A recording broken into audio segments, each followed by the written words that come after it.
নমস্কার বন্ধুরা, Bose investment YouTube চ্যানেলে আপনাদের সবাইকে ওয়েলকাম। চলে আসলাম আবার একটা নতুন ভিডিও নিয়ে। আগের ভিডিওটা আপনাদের কমেন্টের রিপ্লাই নিয়ে ভিডিও দিয়েছি, তো ওখানে বলেছিলাম মোটামুটি বাজেট বেরোনোর পর, তখন কেন কি ওই ভিডিওটা অনেক সকালবেলা শ্যুট করেছিলাম। ভিডিওটা দিতে দিতে হয়তো দুপুর হয়ে গেছে, ঠিক আছে, কেন একটু কাজের মধ্যে ব্যস্ত হয়ে পড়েছিলাম তারপরে ওই কারণে। তো বাজেট আমি দেখেছি, ঠিক আছে। বাজেট দেখার পরে আমি বলেছিলাম কি বাজেট নিয়ে একটা ভিডিও দেবো, কী কী হলো না হলো, বাজেটে কী কী ডিসকাশন হলো না হলো সেটা নিয়ে। তো এই ভিডিওটা কিন্তু সেই ভিডিওটা, ঠিক আছে। বাজেটে কী কী হলো না হলো সেইটা নিয়ে একটু ডিসকাশন করব, ঠিক আছে। সেই জিনিসগুলো নিয়ে একটু কথা বলবো। সেটার উপরে মার্কেটে কী রিয়াকশান পড়ছে না পড়ছে, মার্কেটে কী রিয়াকশান পড়তে পারে, কেন কি এখন দেখুন বাজেট মানে যখন আর কি চলছে তখন কিন্তু প্রচুর ভোলাটিলিটি হচ্ছে, ঠিক আছে। তো এই টাইমে মানে আপনি সেফ থাকুন, আপনাদের টাকাটাকে মোটামুটি বাঁচিয়ে রাখুন, ঠিক আছে। মোটামুটি যখন দেখবেন মার্কেট একটু মানে শান্ত হয়ে গেছে, ভোলাটিলিটি একটু কম হচ্ছে, তখন কি আমার মতো ইনভেস্টমেন্ট প্ল্যানিং করাটা উচিত, ঠিক আছে। এবার আমি পুরো ডিসকাশন করব, একটু যে চেষ্টা করবো আপনাদের সম্পূর্ণ টোটাল ডিটেলসটা আর কি বোঝানো। তো চ্যানেলে যদি আপনি নতুন হয়ে থাকেন তাহলে চ্যানেলটাকে সাবস্ক্রাইব করে পাশে থাকা বেল আইকনটা প্রেস করে দিন, কেন কি বোস ইনভেস্টমেন্ট চ্যানেল কিন্তু আপনাদের খালি শেয়ার মার্কেট সম্পর্কে তথ্য দেয় না, আপনাদের কিন্তু শেয়ার মার্কেট শেখায়ও, ঠিক আছে। তো শেখার জন্য আপনারা অনেকে সাবস্ক্রাইব করছেন, ফলো করছেন, তো এই জিনিসটা খুব ভালো লাগছে যে আপনারা লার্নিংয়ের পেছনে নজর দিচ্ছেন, আপনারা শেখার পেছনে নজর দিচ্ছেন। তো এরকম শিখতে থাকুন।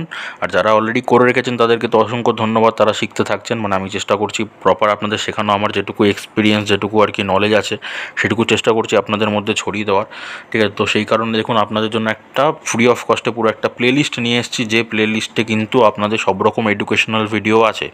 আপনি যদি শেয়ার মার্কেট সম্পর্কে কোনো নলেজ নাও থাকে তাহলেও যদি ওই প্লেলিস্টে সবকটা ভিডিও আপনি পুরো A to Z দেখতে পারেন, আমি এটুকু আপনাদের গ্যারেন্টি দিতে পারি আপনারা কীভাবে শেয়ার মার্কেট থেকে প্রফিট করতে পারবেন, ঠিক আছে, ফিউচারে বা শর্ট টাইমে সব রকম। তো সেই স্কিলগুলো কিন্তু আপনাদের কাছে প্রপার চলে আসবে। তো সেটা দেখুন ডেসক্রিপশানে আমি লিঙ্ক দিয়ে দেবো, সেখান থেকে কিন্তু প্লেলিস্টটা ফ্রিতে চেক আউট করতে পারবেন। আর যারা এক্সপিরিয়েন্স আছেন তারা তো সেখান থেকে অনেক কিছু স্কিল শিখতে পারবেন, ঠিক আছে। তো সেটা চেক আউট করতে পারেন। তো এবার আসছি বাজেটের কথায়, ঠিক আছে। আজকে মানে বাজেট যেটা পেশ হয়েছে সেটাতে কিন্তু finance minister Nirmala Sitharaman madam কিন্তু খুব ভালো ইনিশিয়েটিভ নিয়েছে। বেসিক্যালি চারটে যে মানে চারটে আর কি কী পয়েন্ট ছিল, যতটা বোঝা গেছে বাজেট যতক্ষণ চলেছে চারটে বেসিক্যালি কী পয়েন্ট ছিল। যার মধ্যে প্রথম হচ্ছে যারা আর কি পুয়ার মানে গরিব আছে যারা, ঠিক আছে, তাদের জন্য মোটামুটি কিন্তু একটা যোজনা নিয়ে এসেছে, আপনারা হয়তো জানেন না, তো সেই কারণে আমি বলে দিচ্ছি, বা অনেকে জানতেও পারেন, যারা ফলো করেছেন বাজেটটা তারা আর কি জানেন। একটা কিন্তু যোজনা নিয়ে এসছে, তো গরিবদের জন্য, যারা আর কি উরবান এলাকা মানে যেসব দেখুন মানে অত পরিণত বা উন্নত এলাকা নয়, তো সেখানকার মানুষদের জন্য মোটামুটি 80 কোটি মানুষ আছে, ঠিক আছে। এই ভারতবর্ষে সেই রকম মানুষ কিন্তু 80 কোটি মানুষ আছে। তো সেই রকম মানুষদের জন্য কিন্তু একটা যোজনা নিয়ে এসছে, সেটা হচ্ছে PM গরিব কল্যাণ অন্ন যোজনা, ঠিক আছে। PM গরিব কল্যাণ অন্ন যোজনা নিয়ে এসেছেন, ঠিক আছে। তো সেটার জন্য 80 কোটি, তার মধ্যে যে মানুষ আছেন যেসবগুলো আর কি মানে অতটা উন্নত নয়, যেসব এলাকায় আরবান এরিয়া যেটাকে বলে, সেই সব জায়গার যা মানুষগুলো আছেন সেই মানুষগুলো কিন্তু সেখান থেকে মানে বেনিফিট পেতে পারেন, ঠিক আছে। এই একটা মানে একটা দিকে তিনি আর কি ইনিশিয়েটিভ নিয়েছেন। যে সেকেন্ড যে ইনিশিয়েটিভটা ছিল সেটা হচ্ছে উমেন, ঠিক আছে, মানে হচ্ছে মহিলাদের প্রতি আর কি নজর দিয়েছেন, মহিলাদের যাতে এম্পাওয়ারমেন্ট করা যায়, ঠিক আছে, মানে মহিলাদের আর কি অগ্রগতি বা গ্রোথের জন্য কিন্তু উনি কাজ করছেন, ঠিক আছে। উনি আর কি ডিক্লিয়ার করেছেন এটা। দেন 3 নাম্বার যেটা ছিল, 3 নাম্বার যেখানে আর কি তিনি আর কি নজর দিয়েছেন সেটা হচ্ছে ইয়ং জেনারেশন, ঠিক আছে। ভারতবর্ষে কিন্তু 70 to 80% মানুষ ছেলেমেয়ে কিন্তু আর কি ইয়ং জেনারেশন থেকে বিলং করছে, মানুষ আর কি, ঠিক আছে, ইয়ং জেনারেশন থেকে বিলং করছে। তো তাদের একটা ডেভেলপমেন্টের জন্য কিন্তু তিনি আর কি স্টেপ নিয়েছেন, তাদের যাতে স্কিল ডেভেলপমেন্ট করা যায়, ঠিক আছে, তাদের যাতে এমপ্লয়মেন্ট আর কি যাতে ডেভেলপমেন্ট করা যায়, তাদের যাতে অপরচুনিটিস প্রচুর আসে, ঠিক আছে, তারা যাতে বিভিন্ন রকম স্কিল দিয়ে ডেভেলপমেন্ট মানে করে আর কি মার্কেটে যখন ইনকাম করতে পারে, সেই কারণে একটা ভালো ইনিশিয়েটিভ নিয়েছে। আর 4 নাম্বার যে ইনিশিয়েটিভটা ছিল মানে বোঝা গেছে যেটা, সেটা হচ্ছে ফার্মারদের প্রতি, বেসিক্যালি এগ্রিকালচার সেক্টর আর কি তিনি আর কি একটা নজর দিয়েছেন। এবার এইগুলো সম্পর্কে ডিটেলসে কথা বলবো, কত কী করেছে না করেছে, কী রকম কী নজর রাখা যেতে পারে, এগুলোর উপর শেয়ার মার্কেটে কী এফেক্ট পড়লো, সেই জিনিসগুলো নিয়ে কথা বলবো। তো এই বেসিক্যালি চারটে কিন্তু কী পয়েন্ট পাওয়া গেছে আজকে টোটাল বাজেটটা থেকে, এই চারটে জিনিসের ওপরে আর কি বেসিক্যালি নজর দিয়েছেন। বেসিক্যালি 9টা কী পয়েন্ট ছিল, ঠিক আছে, আমি চারটে আর কি আপনাদের তুলে ধরলাম। 9টা কিন্তু কী পয়েন্ট ছিল, ছোটো ছোটো আরও অনেক কী পয়েন্ট আছে, সেগুলোতে যাচ্ছি না, কিন্তু বেসিক্যালি মেন যেগুলো ছিল সেগুলো হচ্ছে এই চারটে, ঠিক আছে। প্রথমে ছিল যেটা, সেটা হচ্ছে গরিব যারা আছে পিএম গরিব কল্যাণ অন্ন যোজনা নিয়ে এসেছেন, ঠিক আছে। তো মোটামুটি 80 কোটি পিপল মানে মানুষ আর কি তাদের মধ্যে আর কি পড়ছে, তাই সেই যোজনার আওতায়। দ্বিতীয় হচ্ছে ওমেন, যারা মহিলা আছে তাদের এম্পাওয়ারমেন্ট নিয়ে কিন্তু তিনি আর কি বলেছিলেন, ঠিক আছে। 3 নম্বর যেটা হচ্ছে ইয়ুথ, ইয়ং জেনারেশন যারা আছে, সে ছেলে হোক মেয়ে হোক সবাই, ইয়ং জেনারেশনদের জন্য কিন্তু স্কিল ডেভেলপমেন্ট বলুন, ঠিক আছে, আপনাদের অপরচুনিটি বলুন বিভিন্ন, সেগুলো নিয়ে আর কি আসার চেষ্টা করেছেন। আর 4 নম্বর ছিল যেটা, সেটা হচ্ছে এগ্রিকালচার, ফার্মার্সদের প্রতি। এগ্রিকালচারে কিন্তু তার একটা মানে আকর্ষণ দেখা গেছে, ঠিক আছে। এই করা সম্পর্কে বেসিক্যালি তাদের ছিল। নেক্সট যদি বলি, নেক্সট হচ্ছে উনি আর কি বলেছিলেন যে ইকোনমিক্যাল গ্রোথের ওপর নজর দিয়েছে, ঠিক আছে, সরকার। ইকোনমিক্যাল গ্রোথ মানে, এবার ইকোনমিক্যাল গ্রোথ যখন আর কি নজর দিয়েছে মানে ওই ধরুন বিজনেসের ক্ষেত্রে, ঠিক আছে, প্রোডাক্টের আর কি বিভিন্ন রকম গুডস যেগুলো আছে, প্রোডাক্ট যেগুলো তৈরি হয় ইন্ডিয়াতে, ওগুলোর আর কি এক্সপোর্টের দিকে ভালো আর কি নজর দিয়েছে ব্যবসার ক্ষেত্রে, ঠিক আছে।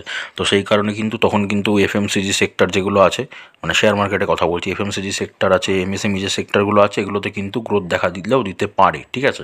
আমি এরপরে দেখাবো এই শেয়ারের মানে বাজেট আর কি বেরোনোর পর আর কি শেয়ার মার্কেটে কীরকম রিয়াকশন হলো। শেয়ার মার্কেটে কিন্তু সেরকম কোনো একটা রিয়াকশন দেখা যায়নি ভালো আর কি, খারাপ রিয়াকশানই বেশি এসছে, ঠিক আছে। আমি দেখিয়ে দেবো সবগুলো, ঠিক আছে। আমি ভিডিও যতক্ষণ কন্টিনিউ হবে আমি সব কিছু জিনিস টোটালটাই আর কি ক্লিয়ার করে দেবো আপনাদের কাছে ডিটেলসটা, ঠিক আছে। আচ্ছা, তারপরে যে জিনিসটা আছে, তিনি আর কি মানে টার্গেট করেছে যে ইনফ্লেশন আছে ভারতবর্ষের, যে ইনফ্লেশন আছে, ইনফ্লেশন মানে হচ্ছে বাংলা কথা হচ্ছে মুদ্রাস্ফীতি। তো এই জিনিসটা কি মুদ্রাস্ফীতি, দেখবেন যখন ছোট ছিলেন আপনারা তখন দেখতেন 50 পয়সাও কিন্তু চলতো তখন, ঠিক আছে। এখন কিন্তু 50 পয়সাটা চলে না, মানে কি টাকার যে ভ্যালু, সেই ভ্যালুটা কিন্তু বছরের পর বছর কমে যায়, ঠিক আছে। এটাকে বলা হয় ইনফ্লেশন বা মুদ্রাস্ফীতি। তো তিনি আর কি বলেছেন মোটামুটি এই ইনফ্লেশন কিন্তু টার্গেট করেছেন 4% আর কি বেড়ে যেতে পারে, ঠিক আছে, বেড়ে গিয়ে 4% আর কি মুদ্রাস্ফীতি হতে পারে। এখন যদি বর্তমানে আমি কথা বলি, এখন হচ্ছে 3.1% কিন্তু এখন মুদ্রাস্ফীতি আছে ইনফ্লেশন। তো এটা বেড়ে গিয়ে কিন্তু 4% মুদ্রাস্ফীতি হয়ে যেতে পারে। তো যত মুদ্রাস্ফীতি বাড়বে তত কিন্তু খারাপ সেই জিনিসটা, মানে টাকার ভ্যালু তত আর কি কমতে থাকবে, ঠিক আছে। তো আমি বলে যাচ্ছি মোটামুটি তিনি আর কি কী আর কি কোন কী পয়েন্টের ওপরে কথা বলেছেন সেগুলো আমি বলে যাচ্ছি, বা তারপরে বাদবাকি আমি শেয়ার মার্কেটে দেখাবো যে কীরকম কী এফেক্ট পড়লো না পড়লো, আমি সবগুলোই দেখাবো কিন্তু, ঠিক আছে। তো বলে দিলাম মোটামুটি 4% আর কি ইনফ্লেশন তিনি টার্গেট করেছেন, ইনফ্লেশন 4% হতে পারে, এখন বর্তমানে আছে 3.1%। তাহলে বুঝতেই পারছেন ইনফ্লেশন রেটটা বেড়ে যেতে পারে।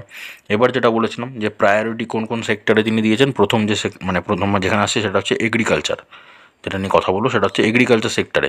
তো এগ্রিকালচার সেক্টরের যে স্টকগুলো আছে, আমি কিন্তু স্টকগুলো কিচ্ছু দেখাবো না, ঠিক আছে।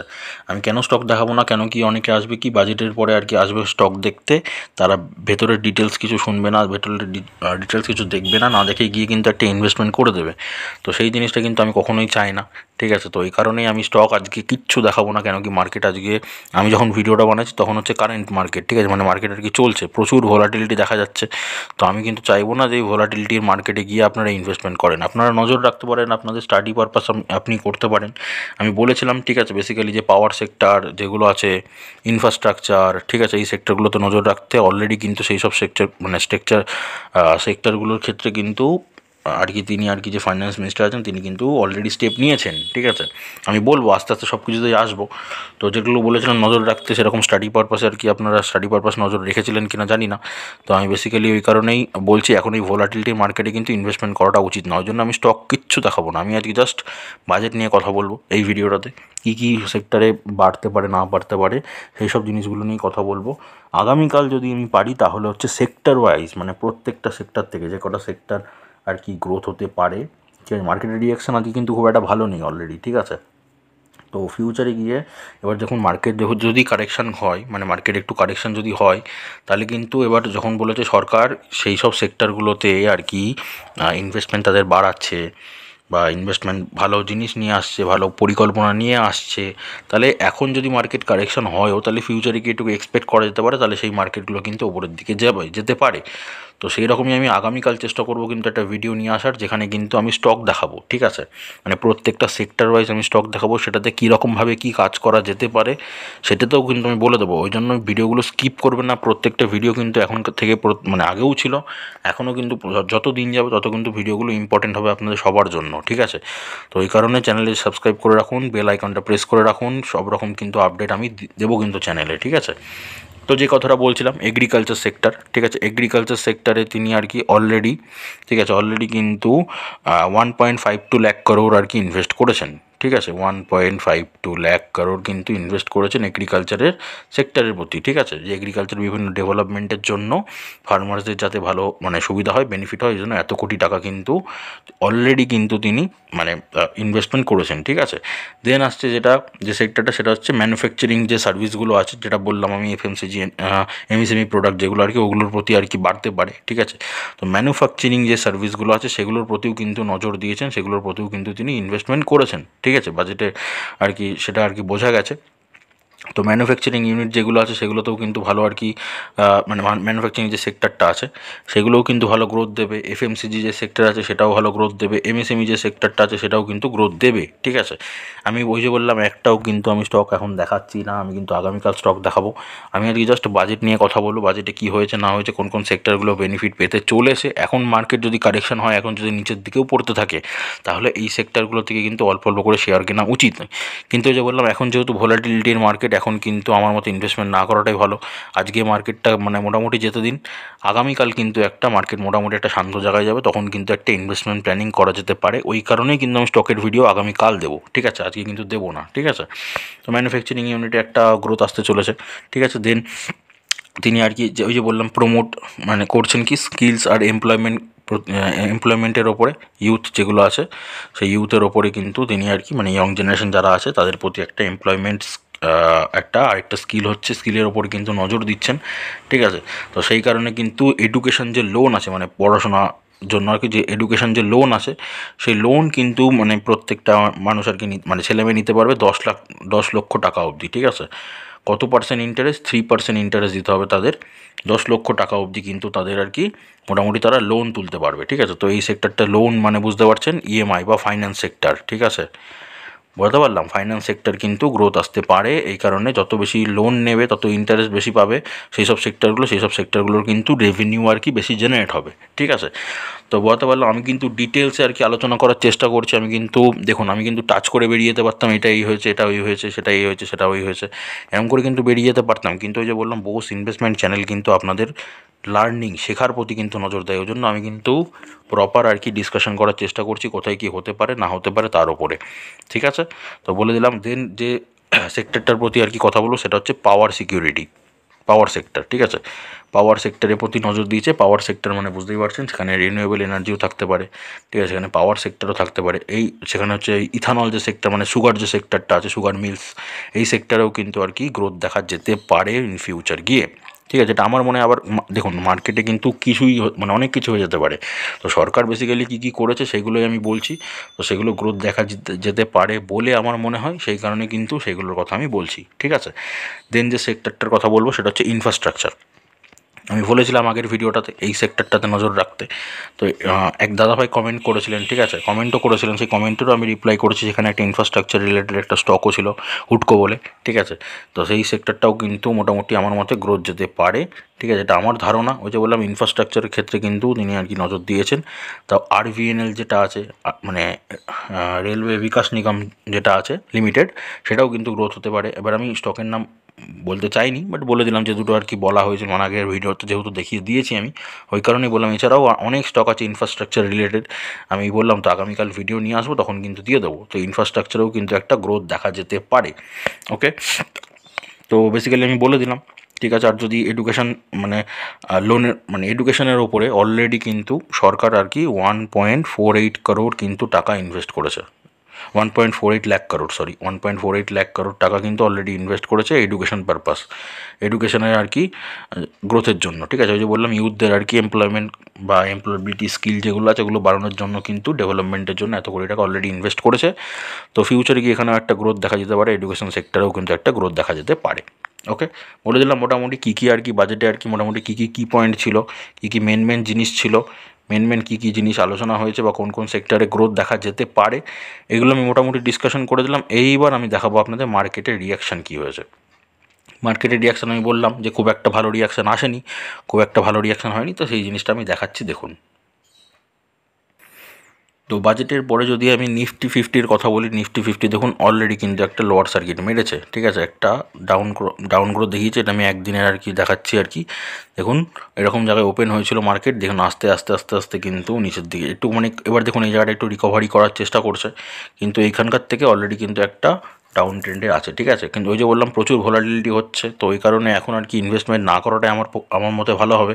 তো ওই কারণে একটু ওয়েট করে যাবেন, আজকের দিনটা ইনভেস্টমেন্ট আমার মতে না করাটাই ভালো, ঠিক আছে। দেখা যাক আগামীকাল মার্কেট একটু যখন শান্ত হয়ে যাবে তখন গিয়ে কিন্তু ইনভেস্টমেন্ট প্ল্যানিং হতে পারে। তো ওই জন্য আগামীকাল আমি স্টকের ভিডিও নিয়ে আসবো, কোন কোন স্টক আর কি কোন কোন সেক্টর থেকে ইম্পর্টেন্ট হতে পারে ইন ফিউচারে গিয়ে সেগুলোর ওপর, ঠিক আছে। নিফটি ফিফটি দেখালাম, নিফটি ফিফটি সেরকম কিন্তু গ্রোথ দেয়নি, রিয়াকশন কিন্তু সেরকম ভালো হয়নি, অলরেডি কিন্তু একটা ডাউন সার্কিট মেরেছে নিফটি ফিফটি, ঠিক আছে। খালি নিফটি ফিফটি না, ঠিক আছে, ব্যাঙ্ক নিফটি বা নিফটি ব্যাঙ্কেও কিন্তু একটা ডাউনগ্রেড দেখা দিয়েছে, সেটাও কিন্তু মোটামুটি একটা ডাউন সার্কিট মেরেছে। এই জায়গায় মোটামুটি একটা ওপেন হয়েছিল মার্কেট, এখন দেখুন কোথায় নেমে গেছে, ঠিক আছে। তো এইসব জায়গায় এবার দেখুন লাস্টে আবার একটু উপরের দিকে ওঠার চেষ্টা করছে, তো লেটস সি, দেখা যাক মার্কেট যখন বন্ধ হবে ক্লোজ হবে তার আগে অবধি কোথায় কী দাঁড়ায়, ঠিক আছে। আমি নেক্সট ভিডিওটা বলে দেবো যে কোন কোন সেক্টর হতে পারে। তো যখন দেখছেন এরকম নিচের দিকে মার্কেট ক্র্যাশ মানে কারেকশন হচ্ছে, ক্র্যাশ বলা যায় না, মার্কেট কারেকশন করছে এগুলোতে, তাহলে কী হবে এই জায়গায় কিন্তু ওই যে বললাম যেসব সেক্টরগুলোতে নজর রাখা যেতে পারে সেই সব সেক্টরগুলোই কিন্তু ইনভেস্টমেন্ট কিন্তু করা একটা যেতে পারে। মার্কেট যখন এরকম ডাউন দিকে যাচ্ছে তার মানে মালগুলো কী পাবেন, সস্তায় পাবেন। এবার সস্তায় পাবেন মানে আপনার কাছে সুযোগ থাকবে, এন্ট্রি নেওয়ার কিন্তু আপনার কাছে সুযোগ থাকবে। যখনই এন্ট্রি নেওয়ার সুযোগ পাবেন তখনই কিন্তু একটা মোটামুটি ইনভেস্টমেন্ট করাটা সুযোগ হবে, মানে ভালো হবে। যেমন যখন আর কি ভোটের আর কি রেজাল্টের যেসব মানে টাইম টেস্ট ছিল 4 তারিখে, ঠিক আছে, তখন দেখেছিলেন মার্কেট কিন্তু একটা ভালো কারেকশন দেখিয়েছিল, অনেক নিচের দিকে নেমেছিল, ঠিক আছে। তো তখন আর কি যারা যারা আর কি ইনভেস্ট করেছিলেন তারা কিন্তু অলরেডি একটা শর্ট টাইমে এতদিন এই কদিনে আর কি প্রফিট তুলে নিয়েছেন। আজকেও কিন্তু ঠিক সেম এরকম মার্কেট কিন্তু রিয়াকশন খুব একটা ভালো দেয়নি, মার্কেট কিন্তু নিচের দিকে নামছে, ঠিক আছে। তো এই জায়গাটায় যারা আর কি ইনভেস্টমেন্ট করতে পারবেন, ঠিক আছে, তাদের জন্য ভালো হবে। এটা আমি কোন কোন স্টকে সেটা আমি আগামীকাল বলবো। তো কোন কোন সেক্টরে আর কি গ্রোথ হতে পারে আমি কিন্তু বলে দিলাম, যেটা আর কি বাজেটে আর কি মানে স্পষ্ট বোঝা গেছে সেই জিনিসগুলো কিন্তু আমি বলে দিলাম ক্লিয়ারলি। এবার যদি আমি ফাইন্যান্সিয়াল সেক্টর ধরি, ঠিক আছে, দেখুন ফিন নিফটি বা সেটা হচ্ছে কত, সেটাও কিন্তু এখন ডাউন সার্কিট, ঠিক আছে। এইখানে ওপেন হয়েছিল মার্কেট, এটা আমি একদিনের দেখাচ্ছি, এটাও এখানে ওপেন হয়ে দেখুন এইখানে চলছে, তার মানে অনেকটা নিচের দিকে আছে, পুরো ডাউন গ্রোথ চলে এসছে, ঠিক আছে। একটা কারেকশন, ভালো মতো একটা কারেকশন হয়েছে। তো এইসব জায়গায় কিন্তু সুযোগ আছে, যেসব কোম্পানি ভালো রাইট কোম্পানি, ঠিক আছে, রাইট কোম্পানিগুলো আমি দেখাবো নেক্সট ভিডিওতে। রাইট কোম্পানিগুলোতে কিন্তু ইনভেস্টমেন্ট আগামীকাল আর কি ইনভেস্ট করাটা ভালো হবে, কেন কি এখন মার্কেটে প্রচুর ভোলাটিলিটি। ধরুন এরকম জায়গায় আপনি ইনভেস্ট করলেন, ভাবলেন আর মার্কেট নিচে নামবে না, দেখা গেল মার্কেট ক্লোজ হতে হতে আরও নিচে নেমে গেল, তাহলে এই জিনিসটা ঠিক না। ও কারণে আপনাদের আমি অ্যালার্ট করে দিচ্ছি, এখন ইনভেস্ট করা দরকার নেই, প্রচুর কিন্তু ভোলাটিলিটি হচ্ছে মার্কেটে, এখন মোটেও ইনভেস্ট করতে যাবেন না। আজকের দিনটা দেখুন, আগামীকাল একটু শান্ত হতে দিন, একটু শান্ত হতে দিন, মোটামুটি সব কিছু যখন ফিক্স হয়ে যাবে, সব কিছু যখন সেটেলমেন্ট হয়ে যাবে তখন কিন্তু মার্কেট শান্ত হয়ে যাবে, তখন গিয়ে কিন্তু একটা ইনভেস্টমেন্ট প্ল্যানিং করা যেতে পারে, ঠিক আছে। কোন কোন সেক্টরে কোন কোন আমি সেটা বলে দিলাম, কোন কোন সেক্টরে গ্রোথ হতে পারে। এবার সেই সব সেক্টরগুলো থেকে স্টক কিন্তু আমি দেখিয়ে দেবো, তখন কিন্তু যখন ইনভেস্টমেন্ট টাইম আসবে আমি কিন্তু বলে দেবো আপনাদের, এই চ্যানেলেই বলে দেবো। তো সেই কারণেই কিন্তু ওই জন্য বলছি একটু কথা শুনে চলুন। এখন কিন্তু মানে যখন দেখছেন যে মোটামুটি এত কারেকশন হয়ে গেছে, এবার দুম করে গিয়ে ইনভেস্ট করে দেবেন, এটা কিন্তু কখনো করবেন না, ঠিক আছে। মার্কেটেই মানে যেসব জায়গায় বেশি ভোলাটিলিটি থাকে সেখানে দুম করে যেতে নেই সচরাচর, তাহলে হয় আপনার খুব বড় প্রফিট হবে, নাহলে কিন্তু খুব বড় লস হয়ে যেতে পারে। তো এই কারণেই বললাম একটু শান্ত হতে দিন মার্কেটকে, তারপরে গিয়ে একটু ইনভেস্টমেন্ট প্ল্যানিংটা করুন। আমি তো আছি আপনাদের পাশে, আমি নিজেও প্রফিট কামাবো, আপনাদেরও প্রফিট কামাবো, মানে কামানো করাবো, ঠিক আছে। তো কীভাবে কী হবে না হবে সব কিছু আমি বলে দেবো চ্যানেলের সাথে থাকুন। চ্যানেলটাকে যখন বিশ্বাস করে ফলো করেছেন, সাবস্ক্রাইব যখন করেছেন, আমি আপনাদের বিশ্বাস কিন্তু ভাঙবো না, আমি আপনাদের প্রফিট কিন্তু করাবো, বিলিভ কিন্তু রাখুন আমার উপর, ঠিক আছে। তো ওই জন্যই বললাম এখন ইনভেস্ট করার দরকার নেই, আমি সেক্টর বলে দিলাম, আমি বাজেটে কী কী হয়েছে না হয়েছে সেসব ডিটেলসে বলে দিলাম, ঠিক আছে। আশা করি বুঝতে পেরেছেন। তো ভিডিওটা যদি ভালো লেগে থাকে তাহলে একটা লাইক করুন, একটা শেয়ার করুন, খালি নলেজ খালি আপনার মধ্যে রাখলেই হবে না, নলেজ শেয়ার করলে কিন্তু নলেজ বাড়ে। তো আমার বেসিক্যালি মোটো কি, বাঙালি হয়ে বাংলার পাশে দাঁড়ানো, সেটাই আমার বেসিক্যালি মোটো। ওই কারণে কিন্তু আমি সম্পূর্ণ বাংলায় চ্যানেলটা নিয়ে এসেছি ইউটিউবে, ঠিক আছে, যাতে বাঙালিদের একটা বেনিফিট হয়, যাতে তারা আর কি একটা কমিউনিটি হতে পারে। আমার কিন্তু এটাই বেসিক্যালি মোটো, কি তারা আর কি শেয়ার মার্কেট থেকে একটা ভালো প্রফিট করুক, ব্যাস আমি এটুকুই চাই, ঠিক আছে। তো সেই কারণে আর কি আমি চ্যানেলটা বাংলায় নিয়ে এসেছি, ওই কারণেই বললাম প্রপার ফলো করুন, সাবস্ক্রাইব করে পাশে থাকা বেল আইকনটা প্রেস করে দিন, যাতে পরবর্তী ভিডিওগুলো আসলে আপনার কাছে সবার আগে আর কি নোটিফিকেশান পৌঁছায়। কেন কি বোস ইনভেস্টমেন্ট চ্যানেল কিন্তু আপনাদের খালি তথ্যই দেয় না শেয়ার মার্কেট রিলেটেড, আপনাদের কিন্তু শেয়ার মার্কেট শেখায়ও, লার্নিং, ঠিক আছে। এই জিনিসটা কিন্তু বড় দরকার। তো সেই জিনিসটাই কিন্তু বেসিক্যালি বোস ইনভেস্টমেন্ট চ্যানেল আর কি নজর রাখে। তো যারা অলরেডি করে রেখেছেন তারা তো বেনিফিট পাচ্ছেনই, তাদেরকে অসংখ্য ধন্যবাদ। ঠিক আছে, তারা তো বেনিফিট পাচ্ছেন, তারা কমেন্ট করছেন, আমি বুঝতেও পারছি। তো আপনারা যদি কিছু সেরকম বলার কিছু যদি থাকে, ঠিক আছে, কিছু যদি কনফিউশন থাকে বা কোনো স্টক সম্পর্কে যদি অ্যানালিসিস দরকার লাগে, তাহলে কী করবেন, কমেন্ট বক্সে গিয়ে একটা কমেন্ট করে দেবেন। বোস ইনভেস্টমেন্ট চ্যানেল কিন্তু প্রত্যেক দুদিন ছেড়ে ছেড়ে আপনাদের কমেন্টে রিপ্লাই নিয়ে ভিডিও আনে। ঠিক আছে, আর দেখবেন ডেসক্রিপশন বক্স আছে একটা, ডেসক্রিপশন বক্সে গিয়ে চেক করবেন, অনেক কিন্তু ভিডিওর লিঙ্ক পাবেন, একটা প্লে লিস্টের লিঙ্ক পাবেন। প্লে লিস্টটা ফলো করলে কিন্তু আপনারা প্রপার আর কি শেয়ার মার্কেট শিখতে পারবেন। আর এরকমই অনেক আর কি লার্নিং আর কি ভিডিওর আর কি লিঙ্ক আছে, সেই ভিডিওগুলো একটা একটা করে চেক আউট করতে পারবেন। ঠিক আছে, এবার যখন ভিডিও আসছে, ঠিক আছে, যখন ভিডিও ধরুন দিতে পারছি না আমি ব্যস্ততার কারণে বা যে কোনো কারণে হোক না কেন, তখন কিন্তু আপনি ওই ভিডিওগুলো দেখতে থাকবেন, অনেক কিছু শিখতে পারবেন। একটু একটু করে শিখুন, কিন্তু শিখুন। ঠিক আছে, শিখলে কিন্তু আপনি লং টাইমে কিন্তু শেয়ার মার্কেটে টিকে থাকতে পারবেন। ঠিক আছে, তো এই ছিল বেসিক্যালি আজকের ভিডিও। আশা করি বুঝতে পেরেছেন, অনেক কিছুই বলার চেষ্টা করলাম। ভালো লাগলো, যদি ভালো লাগে একটা লাইক করবেন, একটা শেয়ার করবেন, আগেই বললাম। তো সুস্থ থাকুন, ভালো থাকুন, দেখা হচ্ছে আবার পরের ভিডিওতে।